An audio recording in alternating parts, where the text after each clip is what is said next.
बिस्मिल्लाहिर्रहमानिर्रहीम। सदक़ा की ताकत। रसूल अकरम सल्लल्लाहु अलैहि वसल्लम ने फरमाया, जब अल्लाह ताला ने ज़मीन को पैदा किया तो हिचकोले कहती थी। फिर अल्लाह ने पहाड़ को पैदा किया और उसे हुक्म दिया कि वो ज़मीन तामे रखे। चुनाचा वो ठहर गई। तब फरिश्तों को पहाड़ों की मजबूती पर ताज्जुब हुआ और कहने लगे, ए अल्लाह, आपकी मखलूक में से कोई चीज़ पहाड़ों से भी सख्त है?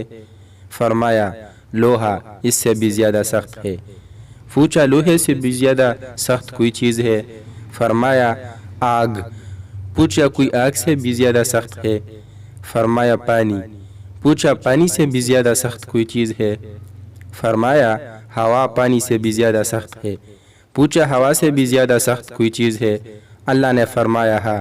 और आदमी जो इस तरह सदका दे कि दाएं हाथ से दे तो बाएं हाथ को खबर तक न हो।